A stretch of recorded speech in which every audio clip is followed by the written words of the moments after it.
नमस्कार। आज हम एक ऐसी जगह की बात करने वाले हैं जो सिर्फ पत्थर और ईंट से बनी एक इमारत नहीं, बल्कि जहां आस्था, इतिहास और कुदरत सब एक साथ आकर मिल जाते हैं। जी हां, हम बात कर रहे हैं उत्तर भारत के बहुत ही मशहूर श्री नैना देवी मंदिर की। तो सवाल ये उठता है कि आखिर हिमालय की एक दूर दराज पहाड़ी की चोटी नॉर्थ इंडिया की सबसे पवित्र जगहों में से कैसे बन गई।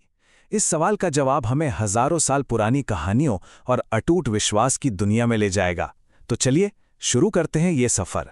तो सबसे पहले जरा सोचिए, आप शिवालिक की पहाड़ियों में करीब 1200 मीटर की ऊंचाई पर खड़े हैं और आपके सामने फैली हुई है विशाल गोविंद सागर झील। बस इसी खूबसूरत लोकेशन पर बसा है ये मंदिर। ये सिर्फ एक पूजा की जगह नहीं, बल्कि एक ऐसा नज़ारा है जो दिल को सुकून से भर देता है। और जैसे ही आप मंदिर के अंदर कदम रखते हैं ना, कुछ चीज़ें हैं जो फौरन आपका ध्यान खींच लेती हैं। गर्भगृह यानी जो मुख्य पूजा स्थल है, वहाँ से बाहर का पैनोरेमिक व्यू दिखता है। मंदिर के अंदर देवी की पवित्र आंखें एक प्रतीक के रूप में मौजूद हैं।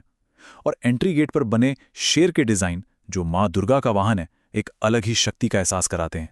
लेकिन सुनिए, इस मंदिर तक पहुंचना अपने आप में एक पूरा एक्सपीरियंस है। ये एक ऐसी यात्रा है जहां आपको परंपरा और मॉडर्न टेक्नोलॉजी दोनों का एक गजब का मेल देखने को मिलेगा। आइए इस सफर को थोड़ा और करीब से जानते हैं। देखिए, मंदिर तक पहुंचने के दो रास्ते हैं और दोनों की अपनी अपनी बात है।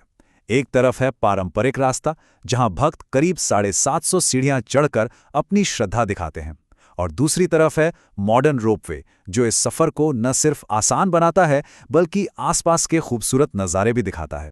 हाँ, और अगर आप यहाँ आने का प्लान बना रहे हैं तो कुछ बातें जरूर ध्यान में रखिएगा। अगर सुबह सुबह जाएंगे तो शानदार नज़ारे देखने को मिलेंगे।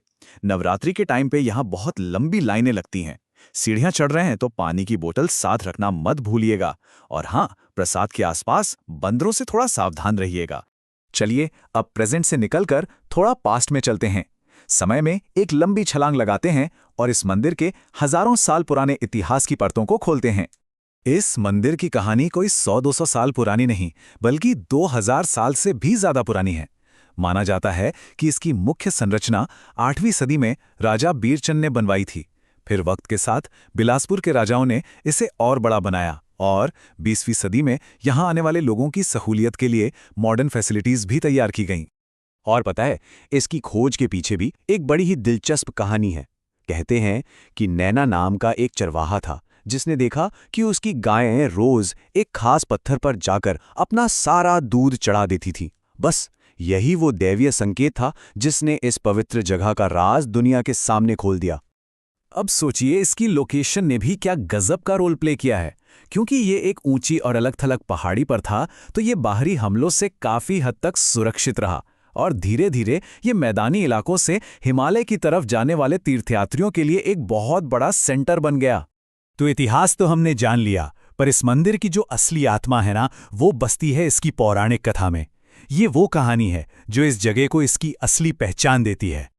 अच्छा, इस कहानी को पूरी तरह से समझने के लिए पहले ये जानना जरूरी है कि शक्तिपीठ आखिर होता क्या है। तो देखिए, शक्तिपीठ वो पवित्र जगहें हैं जहां माना जाता है कि देवी सती के शरीर के अंग गिरे थे, और हर अंग जहां गिरा वो जगह एक दिव्य ऊर्जा का केंद्र बन गई।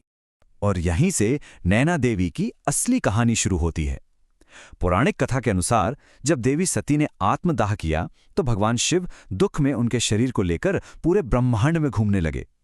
तब दुनिया का संतुलन बनाए रखने के लिए भगवान विष्णु ने अपने सुदर्शन चक्र का इस्तेमाल किया, और ऐसा माना जाता है कि इसी दौरान देवी सती की आंखें यानी नैन ठीक इसी पहाड़ी पर आकर गिरी थीं।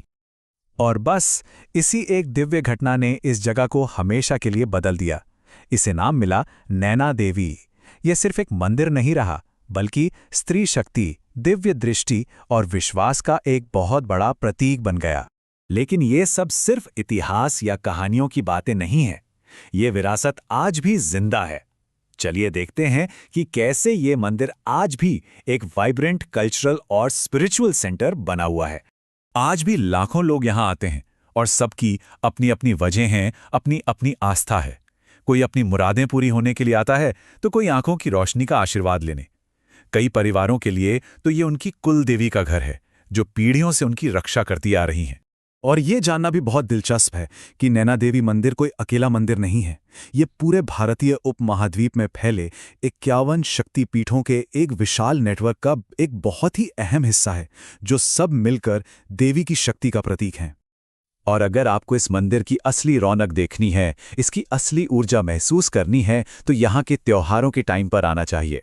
नवरात्रि में तो यहाँ आस्था का सैलाब उमड़ पड़ता है, और श्रावण अष्टमी का मेला सिर्फ एक धार्मिक आयोजन नहीं, बल्कि एक बहुत बड़ा कल्चरल फेस्टिवल भी होता है। तो आखिर में सवाल यही उठता है कि जब माइथोलॉजी, ज्योग्राफी और हिस्ट्री यानी पौराणिक कथा, भूगोल और इतिहास सब एक ही जगह पर एक पहाड़ी की चोटी पर आकर मिल जाते हैं, तो क्या होता है? जवाब है, एक ऐसे शक्तिशाली स्थान का जन्म होता है जो सदियों से लोगों को अपनी तरफ खींचता आ रहा है। और नैना देवी मंदिर इसी अद्भुत संगम का एक जीता जागता सबूत है।